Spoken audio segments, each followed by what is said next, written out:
Welcome to TT-Buddhism, a peaceful space where we explore Buddhist wisdom and how it can guide us toward inner peace and clarity in modern life. Have you ever wondered what might happen if your mind stopped thinking, just for a moment? What if the endless stream of thoughts, worries, and planning suddenly came to a halt? Would you feel lost? Or would you discover something far deeper within yourself? In today's world, our minds rarely get a break. We're constantly thinking about the past, about the future, about what's next. It becomes such a habit that we forget what it feels like to simply be. Many of us suffer from anxiety, restlessness, and even insomnia, not because of what's happening around us, but because of the thoughts that never stop spinning inside our heads. But more than 2,500 years ago, the Buddha already understood this struggle. He taught that true peace doesn't come from trying to escape our thoughts, but from observing them without attachment. He showed us that when the mind becomes still, even for a moment, a door to true happiness opens. In this video, we invite you to join us on a gentle but profound journey. Together, we'll look at why our minds are always thinking, what happens when those thoughts pause, and how this state of stillness can transform the way we live. You'll see that peace isn't something far away. It's already inside you, waiting to be uncovered. Take a deep breath, relax your body, and open your heart. Let's begin this journey into silence with TT-Buddhism. 2 is thinking the root of suffering. Most of us grow up believing that thinking is essential, and in many ways it is. Thinking helps us solve problems, plan ahead, and navigate the world. But what happens when thinking never stops? What happens when our thoughts take over? When we no longer control them, but they control us? Buddhism offers a powerful image to explain this, the parable of the two arrows. The first arrow is the pain life gives us, an insult, a failure, a loss. These things happen and we feel them naturally. But the second arrow is the one we shoot ourselves, with worry, rumination, guilt, blame, or fear. And that second arrow, Buddha said, is what causes most of our suffering. Modern science supports this ancient wisdom. Neuroscience has identified something called the default mode network, a network in the brain that becomes active when we're not focused on anything in particular. It's what drives that voice in your head to replay the past, worry about the future, and judge the present. While useful in moderation, overactivation of this network has been linked to anxiety, depression, and chronic stress. In Buddhism, this mental restlessness is often compared to a monkey swinging from branch to branch, never still, never satisfied. And when we're caught in that monkey mind, we can't see clearly. We react without awareness. We speak without compassion. We suffer without understanding why. The Buddha taught that suffering doesn't come from events, but from our reaction to those events.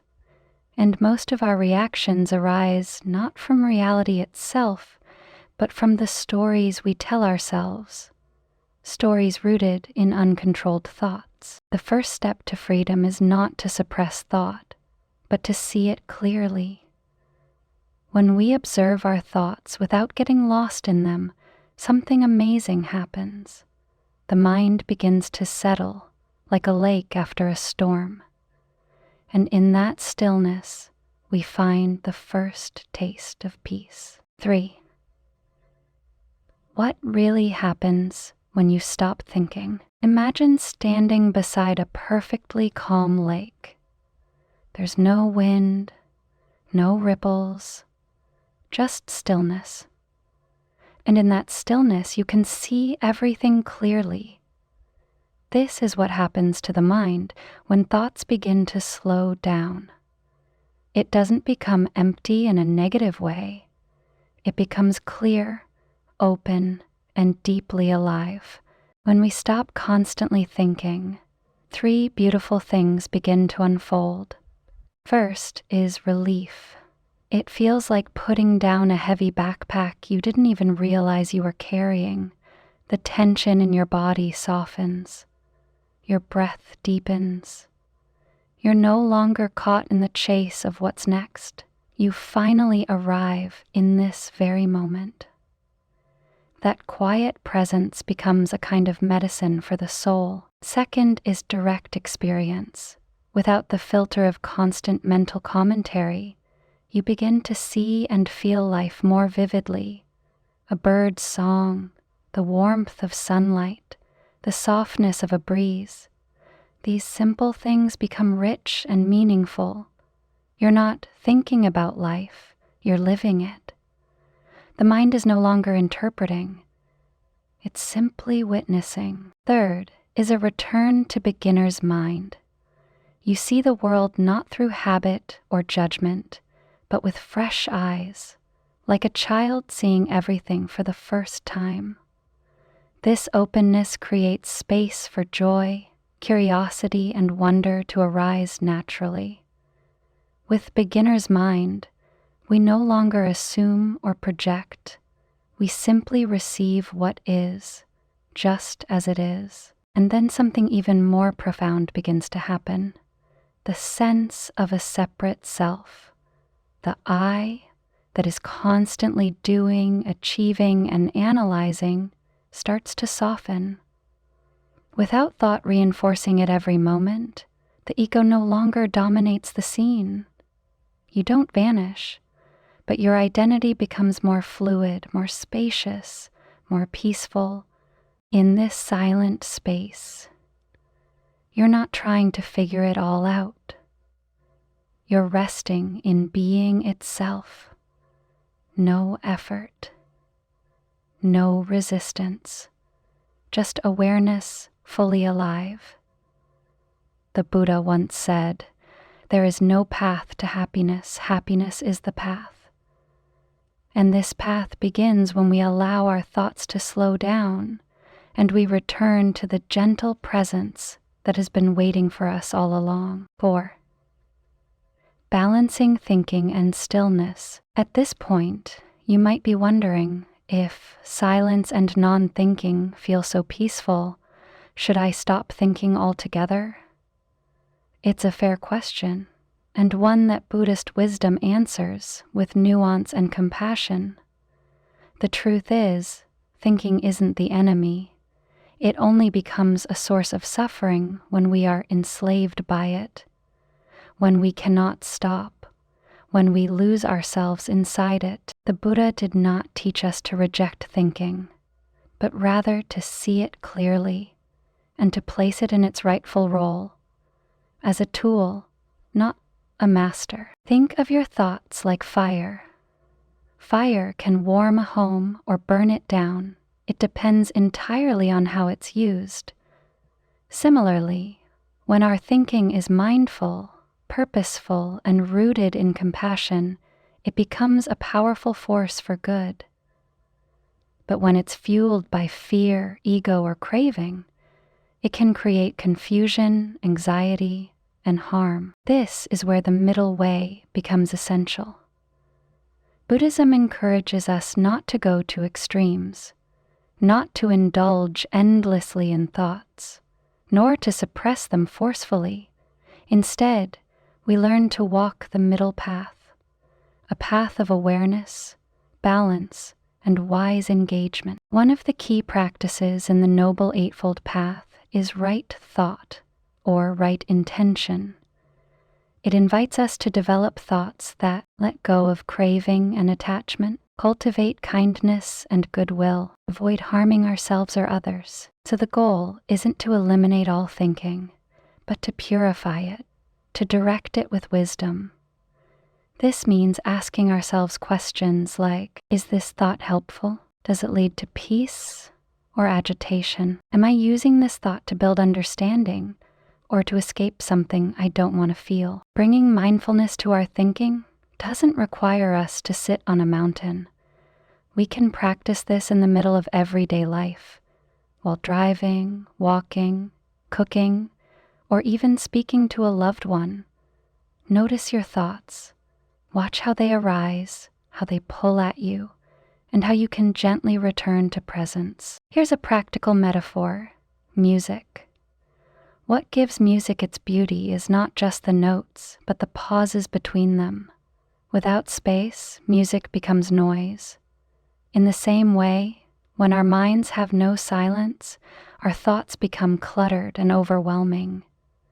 But when we learn to create space between thoughts, through meditation, through breath, through simple awareness, our thinking becomes more refined, more beautiful, more aligned with the truth. This balance between thought and silence is not something to achieve once and for all.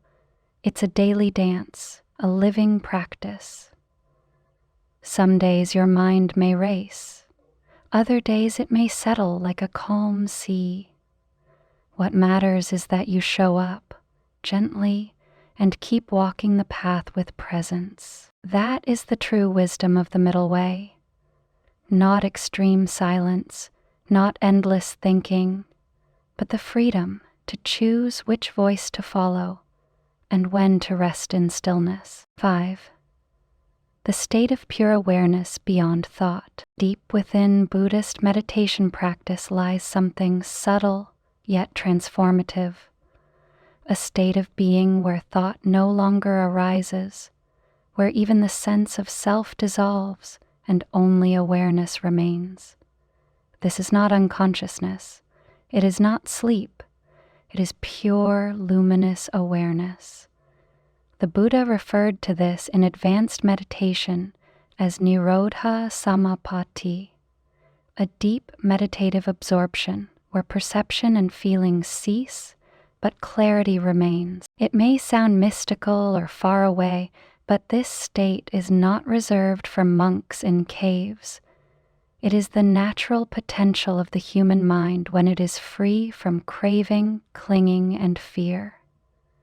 When all mental noise subsides, what's left is something profoundly peaceful, utterly simple, and deeply fulfilling. In this state, there is no "I am meditating." There is no inner narration. There is no trying. There is only being. Everything is experienced directly, without labels. The breath breathes itself.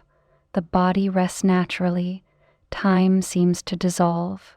There is nothing to achieve, nowhere to go, only the present moment unfolding effortlessly. Many spiritual teachers describe this space as coming home. Home not in a physical sense, but in the feeling of total belonging, of being at ease in your own presence, without judgment, without the need to prove anything. For many people, this state brings deep healing. Trauma begins to release. Tension melts. Clarity arises, not from thinking more, but from letting go of what clouds the mind. And here's the beautiful paradox. When you rest in this awareness, creativity blossoms, compassion deepens, and your thoughts, when they return, become wiser, kinder, more attuned to truth. You may be wondering, can I really access this in my everyday life? The answer is yes. You've probably already touched it before, perhaps without even knowing. That moment just before falling asleep, when the mind is quiet and soft. That feeling when you're walking in nature and lose track of time. That deep breath after a good cry, when everything feels raw and real. These glimpses are doorways into the deeper silence that lives within you. Meditation is not about escaping life. It's about waking up to it. And as thoughts begin to settle, a greater presence begins to rise, one that doesn't depend on achievement or identity. That presence is who you truly are, beneath the noise. The Buddha didn't promise us a life without challenges, but he did show us a way to meet those challenges with a quiet mind and an open heart. The deeper your stillness, the more clearly you'll see. You are not your thoughts. You are the awareness that watches them come and go like clouds in the sky. 6. Applying this wisdom in daily life. You don't need to live in a monastery or spend hours a day in silence to benefit from these teachings. In fact, the beauty of Buddhist wisdom lies in its practicality. It's meant to be lived, not just understood. You can begin applying this right where you are, in the middle of your modern, busy life. Start with simple awareness. Even a few moments each day of being fully present can change everything. For example, when you're brushing your teeth, try to feel the sensation of the water, the rhythm of your movement, the coolness of the air. No need to think about what's next. Just be there. It sounds small, but this is how stillness begins, one mindful moment at a time. Next, practice watching your thoughts without getting lost in them. Find a quiet space, sit comfortably, and close your eyes. Let your thoughts come and go without holding on to them. Imagine them as clouds drifting across a clear sky, or leaves floating down a stream. You don't need to stop them. You just need to stop following them. Over time, this teaches your mind that it doesn't need to chase every story it creates. Another powerful practice is mindful breathing. You don't have to change your breath. Just notice it. Feel the inhale. Feel the exhale. If your mind wanders, gently bring it back. This isn't about perfection. It's about returning again and again. That returning is the practice.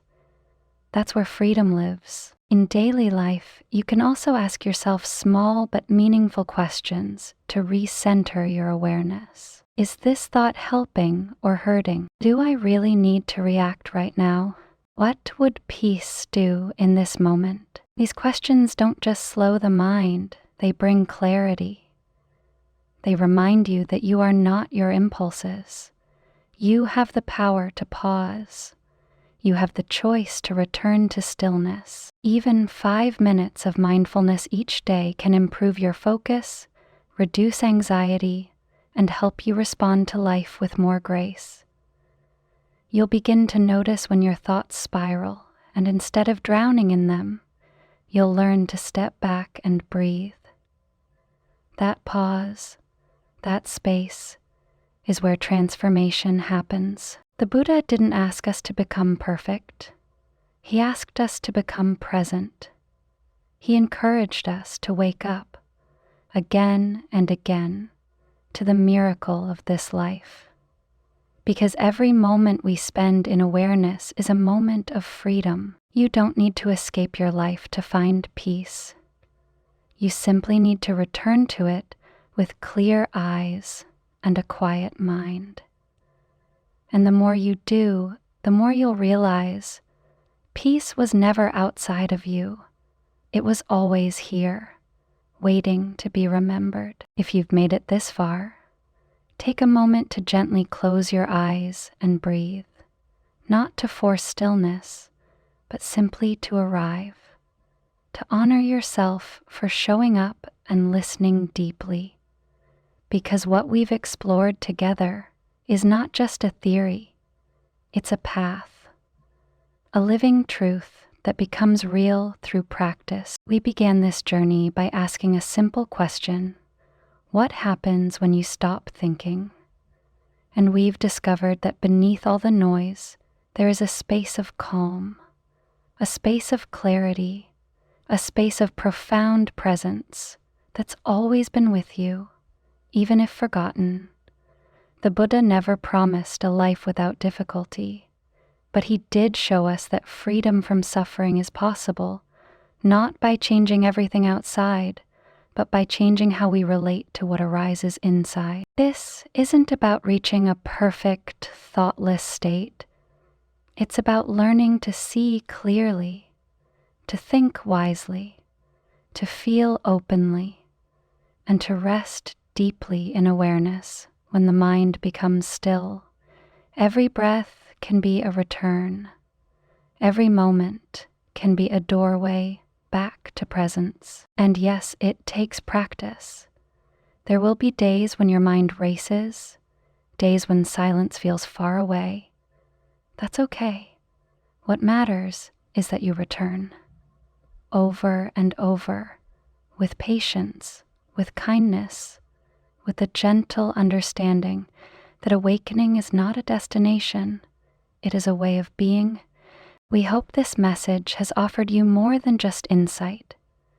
It's our hope that it offers you a new relationship with your own mind and a deep trust in your inner stillness. If this video touched something in you, we invite you to share your thoughts in the comments below.